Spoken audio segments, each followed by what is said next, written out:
Que el Señor bendiga a la iglesia. Amén. Qué maravilloso es adorar el nombre del Señor. Amén. Hace muchos años atrás, y como lo vamos a ver en el estudio del libro de Romanos, el Señor ha dispuesto en nuestro corazón el no predicar otra cosa que no sea a Jesucristo en este lugar, en Ciudad del Refugio. Amén.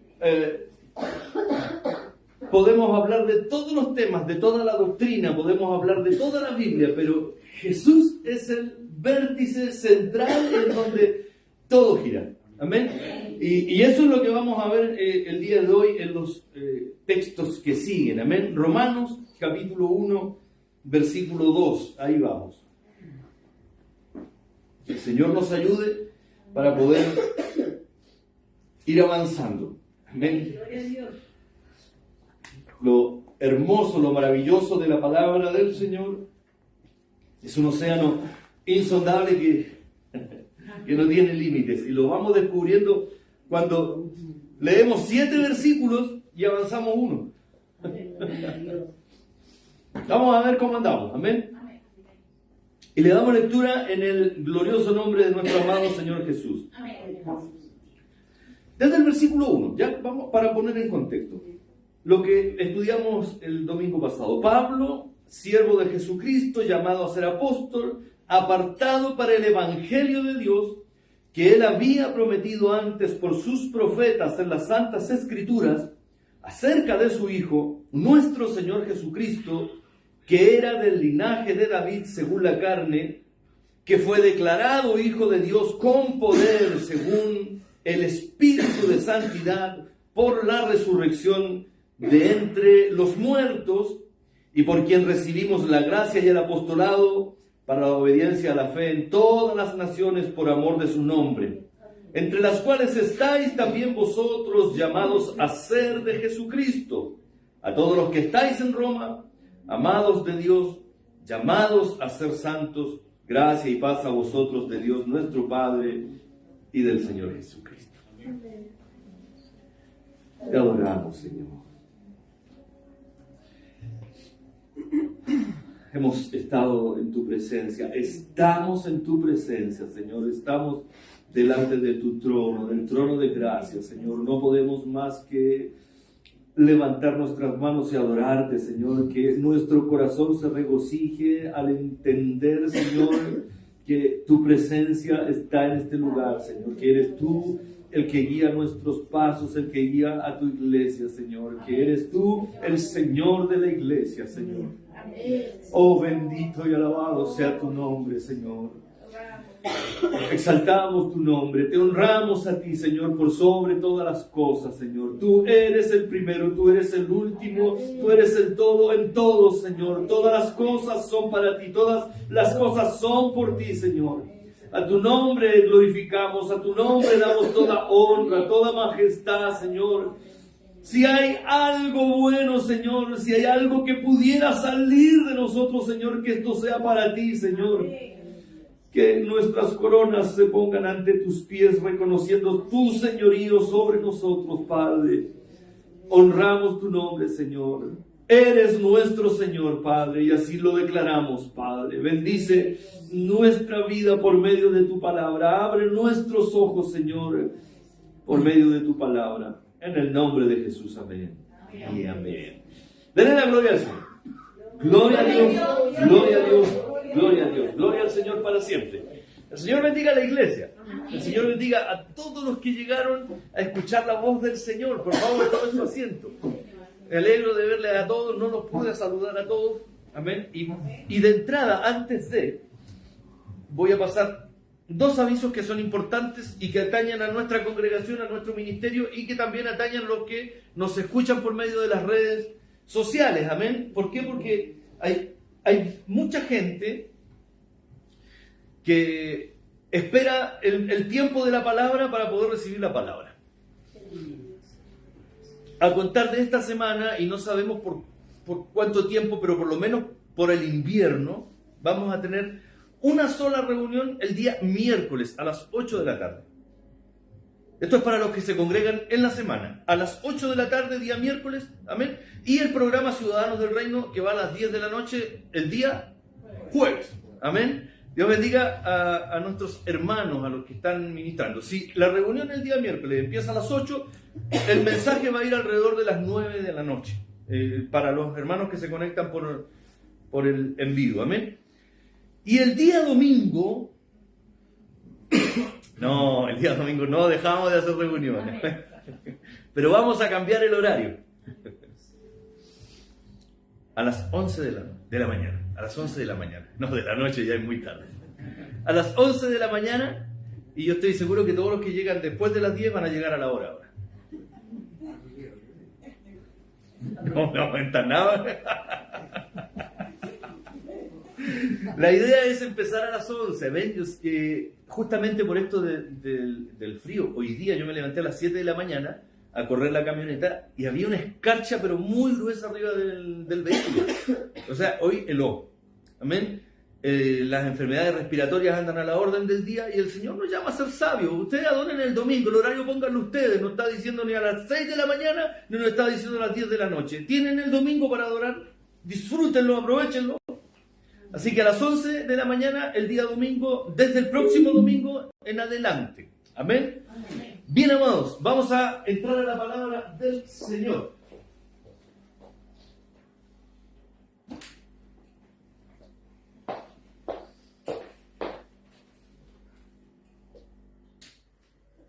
Para que no nos escuchen los vecinos.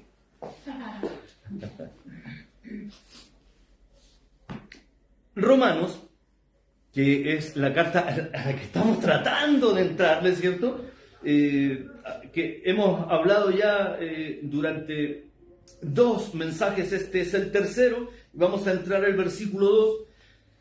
¿Por qué nos cuesta tanto? Porque el carácter de la carta es tan fundante, tan fundamental para la iglesia, que necesitamos también nosotros darle el interés que merece, que necesita. Amén. Pablo predicando a una población mayoritariamente gentil, donde hay judíos también, donde hay gente que conoce la escritura, que conoce las leyes, pero que son también ciudadanos romanos que conocen la ley judía, la ley de Dios y también conocen la ley romana.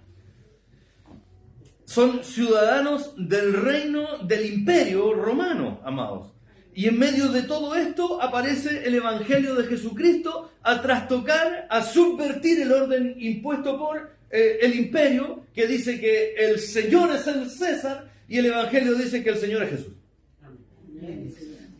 Y ya eso es no solo contracultural, sino que es una sentencia de muerte. Porque quien no proclame que el Señor es el César, lo vimos la semana pasada, en una cultura de esclavitud, ellos entendían muy bien lo que quería decir Señor, era el amo. Por lo tanto, en un extremo estaba el amo y en el otro extremo estaban los esclavos, los siervos, los servis. ¿Se acuerda de lo que vimos la semana pasada?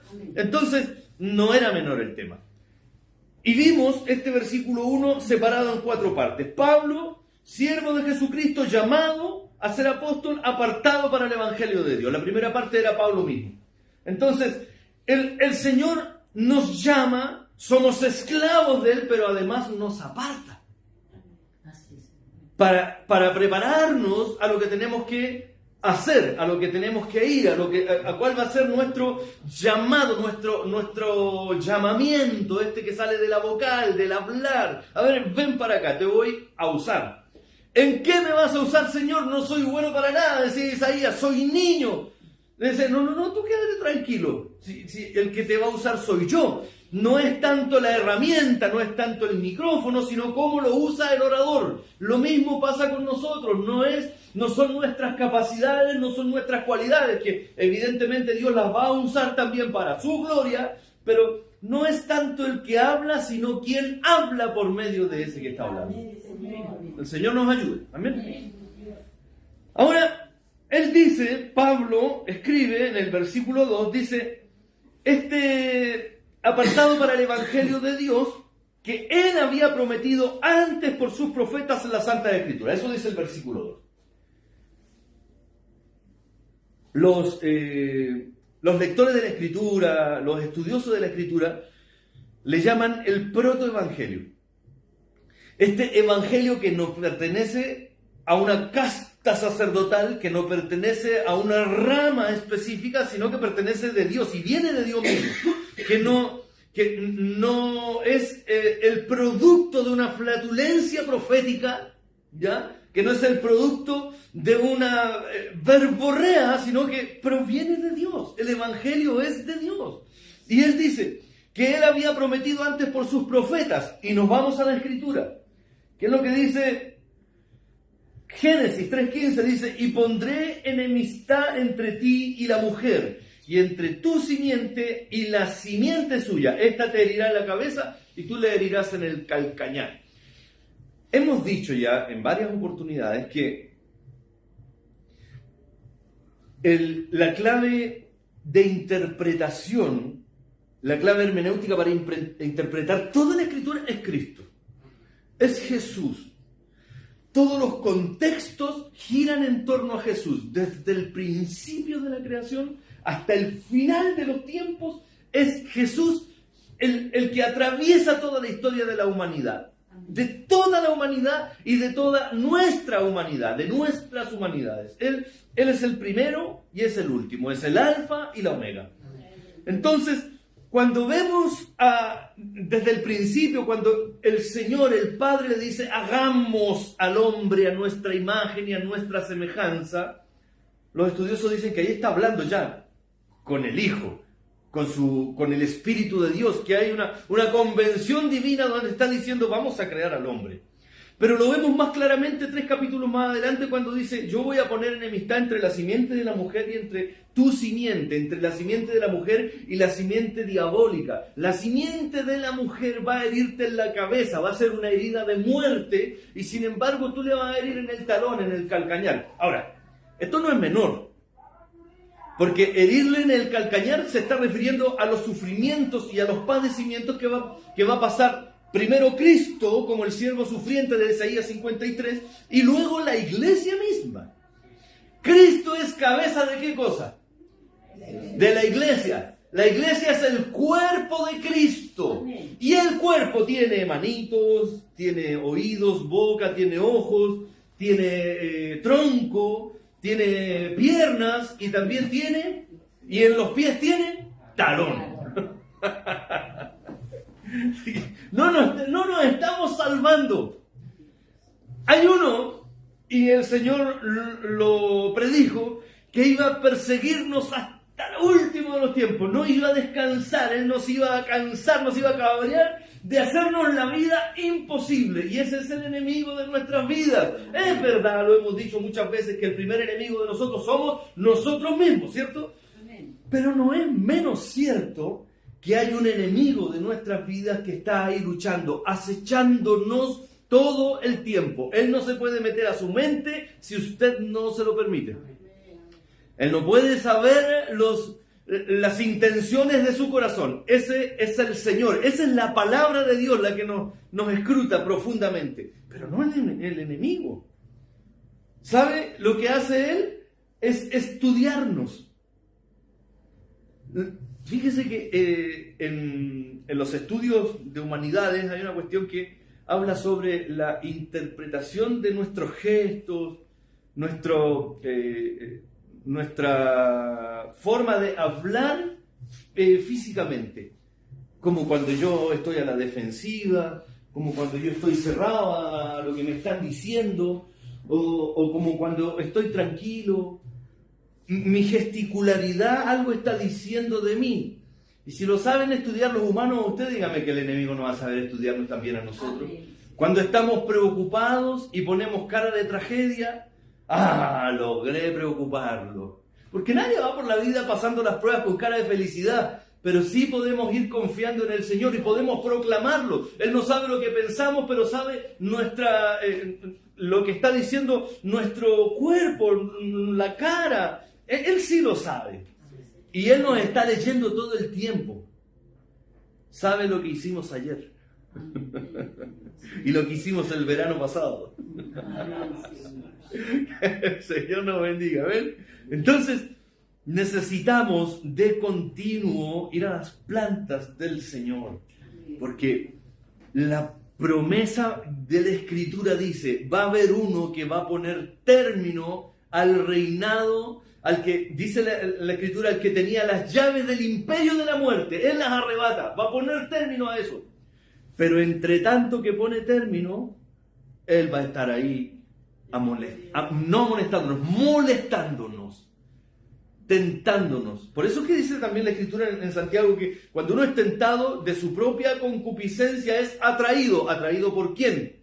Por el que está afuera. Él nos está trayendo, pero Él sabe lo que tenemos en nuestro corazón, porque sabe lo que vimos en internet, sabe lo que vimos en televisión, sabe lo que escuchamos en la radio o a través de las redes sociales, sabe los comentarios. Nadie va a saber que soy yo, pero el Señor lo sabe.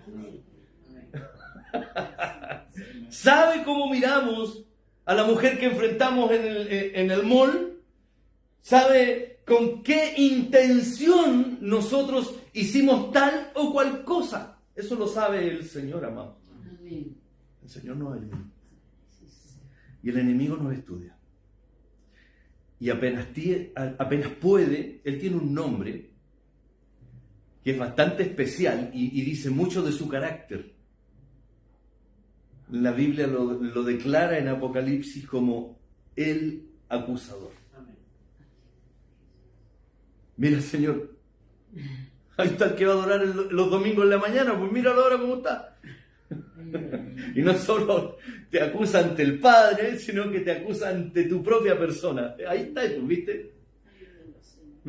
Bueno, no te veís tan espiritual el domingo, no te veís tan espiritual el miércoles. Ahora, desde esta semana en adelante. Entonces, ¿dónde quedó el Hijo del Señor? ¿Dónde quedó el evangélico? Porque para evangélico no te alcanza, evangélico no. ¿Dónde quedó el que adoraba? Y ahí es donde tenemos que descansar en el Señor, amados. Hijitos míos, si habéis pecado, abogado tenéis ante el Padre a Jesucristo el justo. Podemos descansar en el Señor.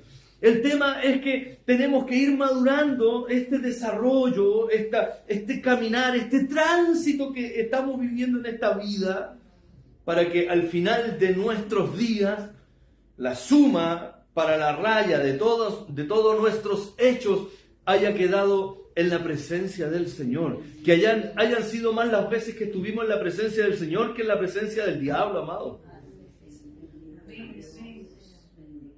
¿Puede decir amén a eso? Amén. Aleluya. Se pone difícil el protoevangelio, amado. El evangelio de Dios que Él había prometido antes por sus profetas, dijimos que lo prometió en Génesis 3:15. En Éxodo 12, del versículo 1 al versículo 28, nos habla de la Pascua, de el cordero que tiene que morir y tiene que colocar para entregar su sangre en el dintel de la puerta y en la misma puerta para que el ángel de la muerte no pase y extermine a los primogénitos. Este cordero pascual que había que comerlo todo y no había que dejar nada es tipo de Jesús. En la Escritura tenemos muchos tipos de Jesús. Y uno de ellos, y uno de los más fundamentales para la propia fe judía, que es de donde nace el Evangelio. Recuerde que según la carne el Evangelio viene de los judíos, lo vamos a ver en los capítulos más adelante en Romanos. Entonces es fundamental que aparezca como el Cordero Pascual, el Cordero que evita que el ángel de la muerte pueda eliminarnos. Y también en Isaías 53, el siervo sufriente del que le habíamos hablado delante. Él no abre su boca delante de los que le torturan, delante de sus trasquiladores. Él va tranquilo, como oveja es llevado al matadero. Yo no sé si usted alguna vez ha tenido la oportunidad de ver cómo muere una oveja. Yo sé que aquí hay gente que vivió en el campo, ¿cierto? Yo vi en una oportunidad cómo le enterraron el cuchillo aquí en la yugular, la oveja. La firmaron bien, pero ni gritó, no hubo un balido, no hubo un nada. Muda ante su verdugo, ante la persona que le iba a eliminar y no hizo absolutamente nada. Jesús, pudiendo haber hecho todo, cuando Pedro corta la oreja a Marco, el Señor le dice, es cosa que le pida a mi Padre, y Él enviaría 12 legiones de ángeles. 12 legiones de ángeles. ¿Sabe lo que hizo un solo ángel peleando a favor de Israel contra los filisteos? Mató a 180.000, uno solo, un ángel. ¿Cuánto harían 12 legiones? Exterminan el imperio. Para que los más jóvenes se hagan una idea, un solo ángel es superior a Goku. Para que tengan una idea. Hay mucho más poder. Pueden destruir mundos. Pero no lo hacen porque se subordinan al que les creó, al que les llamó, al que les formó. Y los que no quisieron sujetarse a Él fueron desterrados, fueron tirados a la tierra, cayeron desde el cielo como estrellas, y son los demonios o los ángeles caídos que tenemos hoy día y que nos hacen la vida imposible junto a Satanás, a sus potestades y a sus secuaces, amados. El Señor nos ayude. Amén. La salvación, y dicho sea de paso, no va para ellos porque Cristo no murió según la angelicalidad, por decirlo, no sé si existe la palabra, pero para que me entienda, sino que murió según la carne. El sacrificio de Él fue en términos humanos, para salvar a la humanidad. ¿Por qué no salvar a los ángeles, dice usted? No, porque los ángeles cayeron con toda la claridad que tenían de Dios. Estaban viendo a Dios cara a cara, ellos lo veían ahí, ellos sabían quién era Él, y a pesar de eso ellos deciden darle la espalda a su Creador. Adán no entendía muchas cosas todavía.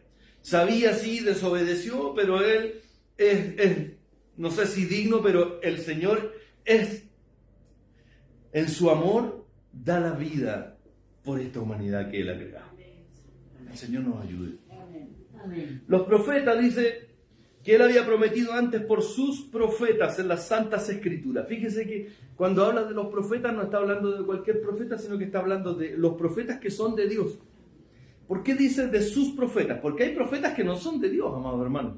Y ahí es donde nosotros tenemos que entender y no creer a cualquier espíritu, sino que probar los espíritus si son o no son de Dios. Necesitamos analizar, bueno, esto es de Dios, esto no es de Dios, esto es bíblico, es escritural, porque mire lo que dice, a sus profetas en las Santas Escrituras, no en cualquier parte, no en una publicación en internet, en las redes sociales, sino que a sus profetas en las Santas Escrituras, en la grafis aiais, en lo gráfico, en las escrituras, pero no cualquier escritura, sino estas que fueron apartadas porque fueron decretadas, fueron entregadas por inspiración divina. Bendito sea el nombre del Señor. No se le ocurrió a los profetas ponerse a escribir a ellos, sino que fueron inspirados por Dios. Literalmente ellos respiraron el Espíritu de Dios para poder escribir. Ellos fueron guiados. Y no significa que entraron en un trance y empezaron a escribir ahí. No. Ellos estaban conscientes. Ellos sabían lo que estaban haciendo, pero entendían que era Dios el que les estaba guiando. Por eso las cartas, por ejemplo, y los libros tienen el sello de quien los escribe. Amén. La forma de escribir de Pablo es muy distinta de la forma de escribir de Pedro, y eso de alguna manera puede decirnos cuál es la paternidad literaria de las cartas. Por eso es que Hebreos está en la nebulosa. No se sabe si lo escribió Pablo, si lo escribió Apolo, si lo escribió una mujer. Pero ¿cómo no? Sino que no se sabe, pues. El Señor nos ayude. El Señor no podemos ir más allá ni más acá. Simplemente hasta el día de hoy todavía no se ha descubierto la suficiente evidencia para decir, a lo mejor el día de mañana se encuentran otros papiros como sucedió en Qumran en 1948 y tenemos evidencia donde dice, no, Hebreo lo escribió tal, pero hasta que eso no ocurra nosotros no podemos hablar de más, no podemos inventarle un autor. Amén. Porque es la Escritura hablando, no nosotros haciendo hablar a la Escritura. Los profetas eran de Dios, sus profetas. La profecía recogida en la Sagrada Escritura, esta grafis aiais, como palabra de Dios es santa, ya que los profetas la escribieron por inspiración divina. Mire, Berkhof le llama a esto impulso divino. Y me llama la atención cuando Berkhof dice que es impulso divino. Dios te bendiga, René. ¿Por qué? Síganos por las redes sociales, amados. ¿Por qué me llama la atención? Porque estudiando sobre drogodependencia, escuche bien lo que le voy a decir, hay una cuestión que le llaman el impulso para drogarse. ¿Y dónde nace el impulso? Este domingo, este jueves, estábamos viendo que los impulsos más primitivos nacen en nuestra corteza cerebral. Y ahí están nuestras emociones, las cuestiones que nos motivan, nuestras motivaciones, y qué es lo que nos mueve finalmente a hacer tal o cual cosa. Y hay impulsos que son condicionados. Y le voy a poner un ejemplo. ¿Por qué cree usted que los traficantes, con lo que significa hablar de traficante y narcotraficante aquí en La Pintana es como hablar del César en Roma, en contra de Roma? Aquí es para que se haga una idea, ¿cierto? pero con todo lo que eso significa, ¿por qué no cree usted que los traficantes tiran fuegos artificiales? Los más incautos dicen, no, es que es para anunciar que llegó la droga. No es eso. No solamente. Ellos anuncian que llega la droga, pero lo que han ido haciendo de manera sistemática con estos fuegos artificiales es colocar un condicionamiento en aquellos que se drogan. Un impulso. ¿Para qué? Cuando ellos escuchan fuegos artificiales, incluso cuando no los haya tirado el narco, ellos ya empiezan a sentir el deseo y el anhelo de querer consumirle. Empiezan a darle la guata, empiezan a sudar, empiezan a tener los síndromes de abstinencia, porque han sido condicionados a reaccionar de una manera determinada cuando escuchen tal o cual cosa. Que en este caso son los fuegos artificiales. Y sienten la necesidad de tener que ir y consumir, comprar. Bueno, cuando Berkhof habla sobre el impulso divino, yo digo, wow, este es Dios provocando lo que podría provocar una droga para ir a acercarse a su fármaco, a su droga misma, pero aquí es Dios el que dice, no, le provoca al hombre y dice, tengo que escribir esto, y se ponen a escribir. Es el impulso de Dios actuando de manera sobrenatural en la mente del hombre, amado hermano. Es cuando el Espíritu de Dios nos mueve, es el impulso divino que nos está diciendo, esto es lo que tienes que hacer, hacia allá tienes que enfilar, esto es lo que yo te voy a provocar a hacer cosas buenas, yo te voy a provocar a hacer las cuestiones del reino, yo te voy a provocar a hacer las cuestiones de la palabra. Yo voy a ser el que te va a guiar, el que te va a direccionar. Ya no va a ser una droga, ya no va a ser un hombre, ya no va a ser alguna cuestión que tú necesites de manera imperiosa, que tú creas o hayas creído o te hayan condicionado para creer que era tu necesidad. No, ahora tu necesidad imperiosa voy a ser yo. Eso es lo que nos está diciendo el Señor. Gloriosa necesidad en nuestros corazones, amados. Porque Él se mueve en nuestro interior, en nuestro tálamo, en nuestro sistema límbico. Ahí se está moviendo el Señor, amado, por medio del Espíritu Santo de Dios. Bendito sea el nombre del Señor. Y ya me dio calor. El Señor nos bendiga. Amén. Miren, la palabra de Dios es santa, ya que los profetas la escribieron por inspiración divina. Segunda de Pedro 2:1-19 dice, tenemos también la palabra profética más segura, a la cual hacéis bien en estar atentos como una antorcha que alumbra el lugar oscuro. ¿Qué palabra? La palabra profética. Esta es el evangelio de Dios que Él había prometido antes por sus profetas. Palabra profética. ¿Ya? La palabra profética más segura, a la cual hacéis bien en estar atentos como una antorcha que alumbra el lugar oscuro.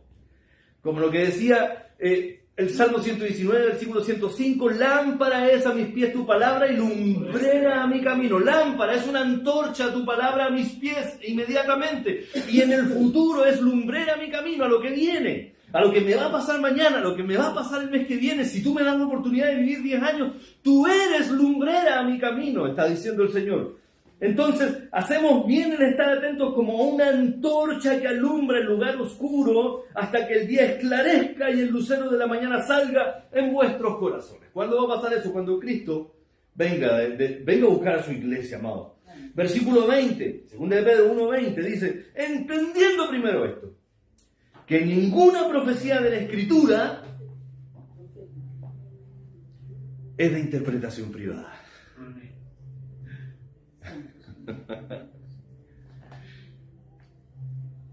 Acabo de recibir del Señor que hay que empezar a comer puras arepas y dejar el pan. ¿Y dónde lo leyó esto? No, es que usted no entiende lo que el Señor me reveló por medio de la Escritura porque usted no tiene el mismo espíritu. Se lo reveló a él nomás. Y no se lo reveló al pastor de la otra esquina y al pastor del otro país y el otro lado del mundo. El Señor no se lo reveló a él. Bueno, ¿no es el mismo Dios en todo el mundo? ¿No es que es el mismo Dios en todos los universos? Que el Señor nos bendiga. Nos está diciendo la Escritura que no es de interpretación privada, que Él se la entrega a los profetas. Oiga, piensa en esto, amados hermanos. Alrededor de 40 escritores, 66 libros, alrededor de 40 escritores, unos pastores, otros que estaban entre medio de las majadas, como Abdías, que decía, yo entre medio de las majadas ya me sacaste. Otros eran reyes, otros eran sacerdotes, con todo. Cuando hablamos de sacerdotes estamos hablando de gente muy culta, con una cultura muy elevada, un conocimiento muy vasto, que se habían granjeado en las letras, amados hermanos, que manejaban todas las reglas gramaticales y ortográficas, podían escribir bien. Pero también con gente del vulgo. Gente que no tenía muchos estudios y que era más bien, pertenecían a la rama operaria de la civilización. Eran pescadores, eran carpinteros, pertenecían a distintas ramas de las cuestiones en donde hay que ocupar las manos. Pero también habían otros intelectuales, como el mismo Pablo, que él era un intelectual y a pesar de eso, él decía que hacía carpas, trabajaba haciendo carpas con sus manos. Entonces, ninguna profecía de la Escritura es de revelación propia. Nadie puede venir, ningún apóstol, ningún arcángel, ningún pastor, ningún profeta, ningún evangelista puede decir, esto me acaba de revelar el Señor, y que no se lo haya revelado a la iglesia. A la iglesia. Cuando hablamos de iglesia, la iglesia está compuesta por una ingente cantidad de personas desde el principio hasta el final de los tiempos, de los vivos y de los muertos también, los que descansan en el Señor y que en realidad no están muertos, porque dice la Escritura que Dios no es Dios de muertos, es Dios de vivos. Ellos están durmiendo en la presencia del Señor. Esa es nuestra fe, amados hermanos. Y todo lo necesario para nuestra edificación ha sido revelado aquí. Por eso es que los papiros encontrados en Qumran en el 48 no añadieron grandes revelaciones. Lo que hicieron fue confirmar los fierros, los pellines que están aquí en la Escritura, amado hermano. No se contradijeron. El gran cuerpo dogmático de la iglesia no está en contradicción, amado. Que el Señor nos ayude. Amén. Para poder entender esto. Y el versículo 21 de 2 de Pedro 1 dice, porque nunca la profecía fue traída por voluntad humana, sino que los santos hombres de Dios hablaron siendo inspirados ¿por quién? Por el Espíritu Santo. Inspiración plenaria, inspiración donde el Señor está diciéndole, esto es lo que yo quiero que escribas, y ellos escribieron. Amén. Que el Señor nos ayude. Amén. Este Evangelio de Dios que Él había prometido antes por sus profetas en las Santas Escrituras acerca de su Hijo nuestro Señor. Las Sagradas Escrituras son la revelación escrita de Dios y sus promesas. Fuera de esto no es sano hablar. Por eso yo le decía, una de las cuestiones, una de las declaraciones que hemos hecho, un manifiesto que hemos hecho aquí en Ciudades de Refugio es no hablar otra cosa que no sea al Cristo de la Escritura. Y el Cristo de la Escritura está en toda la Escritura. No hay un solo versículo que nosotros podamos interpretar fuera de este Cristo glorioso. Amén. Gloria a Dios. Cristo es el tema central. La promesa de Dios tiene que ver con la salvación de los pecadores que Él había prometido. ¿Qué es lo que prometió? Es lo que vamos a ver ahora. Acerca, dice el versículo 3, acerca de su Hijo, nuestro Señor Jesucristo, que era del linaje de David según la carne. 3 versículos. Y está poniendo todo el fundamento para decir esto es la roca sobre la que se tiene que parar toda vuestra doctrina. Vamos a hablar sobre la condición del hombre, vamos a hablar sobre la pecabilidad y la culpabilidad del hombre, vamos a hablar sobre la corrupción humana, vamos a hablar sobre las consecuencias de la caída del hombre, vamos a hablar sobre las consecuencias del pecado en la vida del hombre, vamos a hablar cómo estos pueden ser libertados por el Espíritu de Dios, cómo es el Cristo mismo el que les liberta, pero yo necesito primero poner esta roca que es Cristo el centro de todo. No hay otro evangelio fuera de Jesucristo. ¿Y dónde está la autoayuda? ¿Y dónde está la motivación? ¿Dónde está tú eres una campeona? ¿A dónde quedó el decláralo, el decrétalo? Es que si el Señor no lo ha dicho, entonces nosotros tampoco tenemos que decirlo. Este evangelio necesitamos ahora aplicarlo a nuestra vida y caminar con él, no sacarnos el traje de evangélico.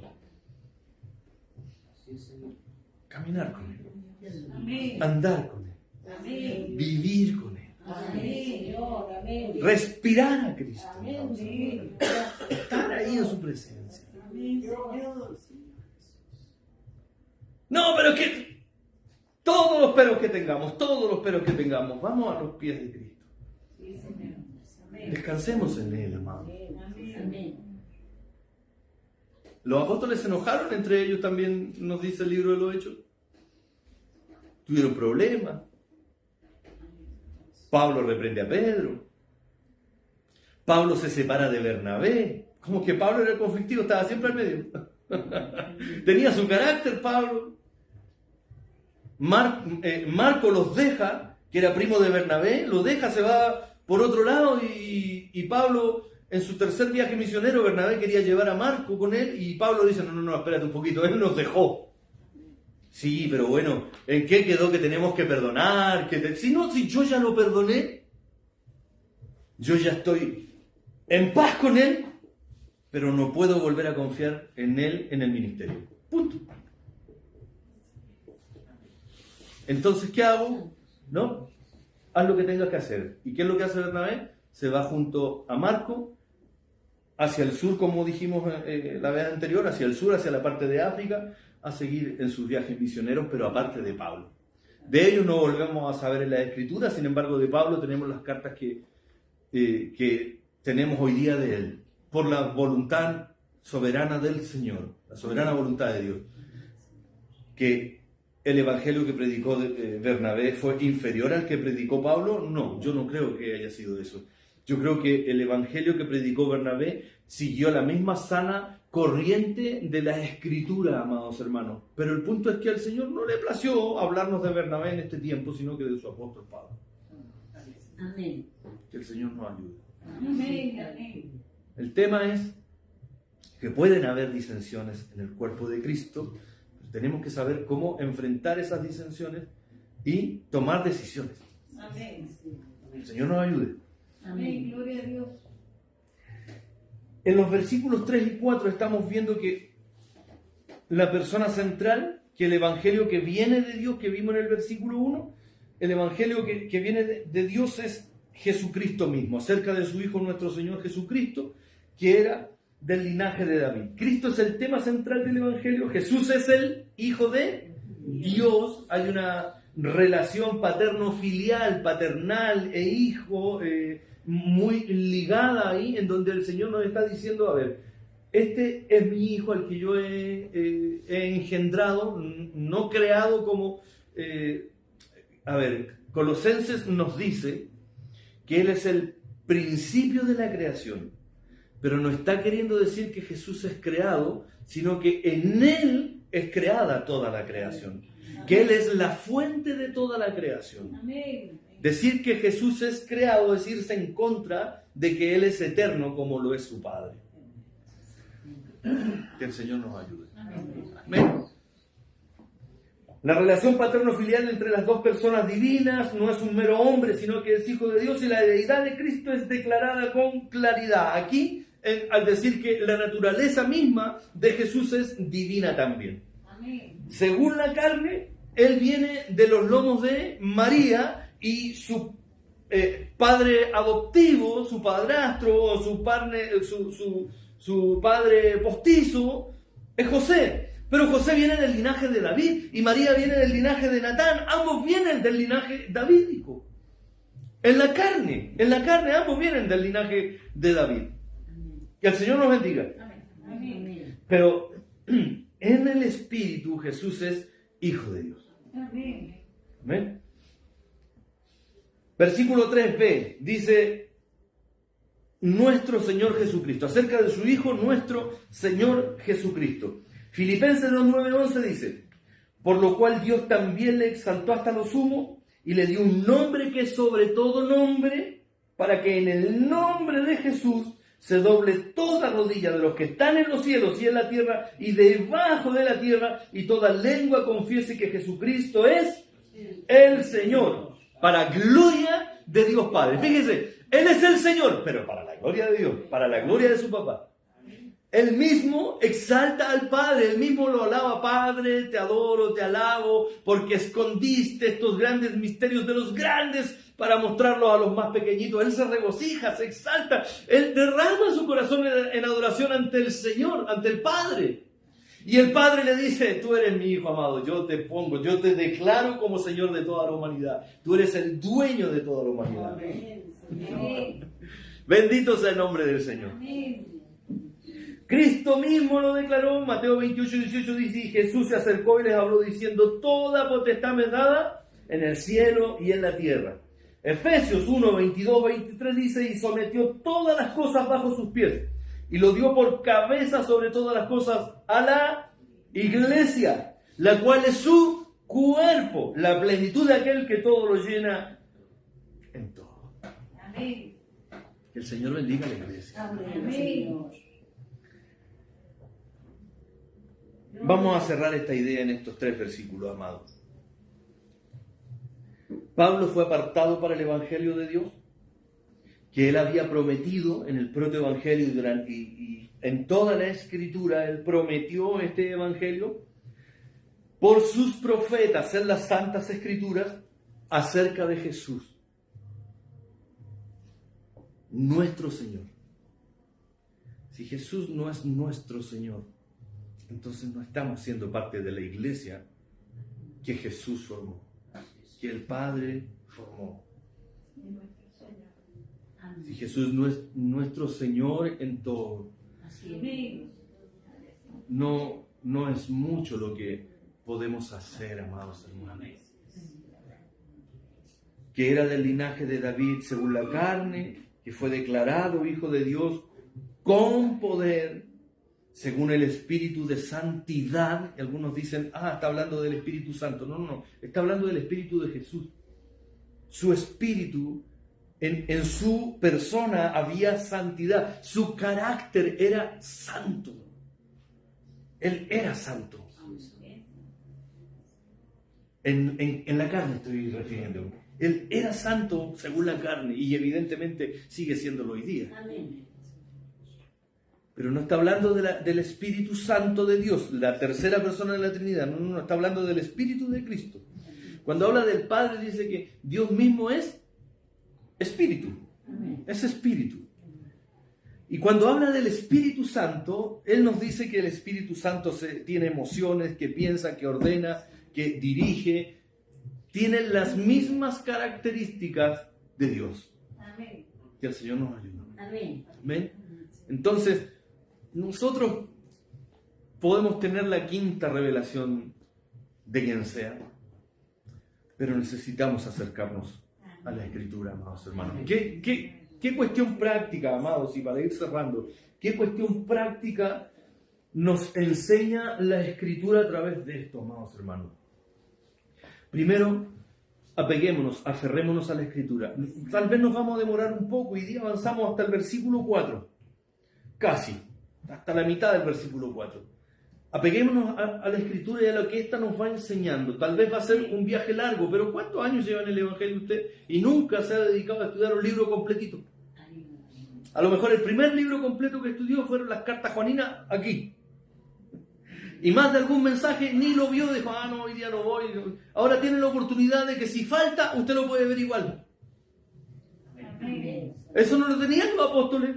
Los discípulos de Cristo, el discípulo en ese tiempo tenía que aprender de memoria, amado, las cosas. Estaba leyendo un poco sobre la formación de los libros, y cuando aparece la imprenta, ¿sabe lo que le decían los papás a los hijos? Estaban asustados, decían, ahora resulta que van a ponerse a leer y van a perder la memoria, no van a tener capacidad de memorizar las cosas, porque antes los libros no existían, entonces había que memorizar todo. Y esto era como una herramienta del diablo. Hoy día la internet pasa a ser la herramienta del diablo. No, porque ahora viene la inteligencia artificial. ¿Y qué vamos a hacer? La humanidad va hacia abajo. Bueno, la humanidad va hacia abajo desde el principio. La segunda ley de la termodinámica así lo dice. La ley de la entropía dice que esto se está degradando más que evolucionando. No vamos evolucionando, hermano. Vamos en degradación.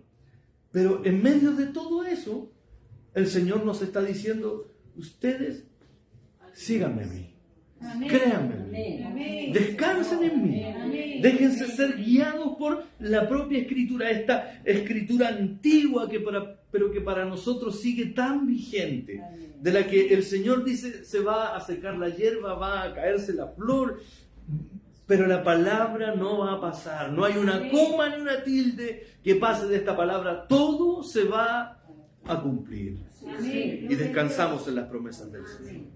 ¿Se alegra por eso? Amén. Gloria a Dios. Te damos muchas gracias.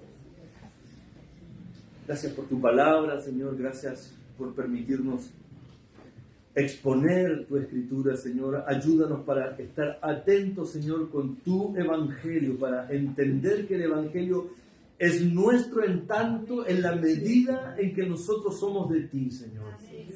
Que si nos separamos, Señor, separados de ti, nada podemos hacer, que no podemos ni siquiera movernos, Señor, que para poder caminar necesitamos entender tu propósito para nuestras vidas, tu voluntad en nuestros corazones, qué es lo que tú anhelas de nosotros, Señor, y poder direccionarnos hacia allá, Señor. Abre, Señor, día tras día nuestros ojos para poder entender lo que tú quieres, lo que anhelas de nosotros, de nuestras vidas, Señor, y danos la fuerza necesaria para poder lograrlo, Padre.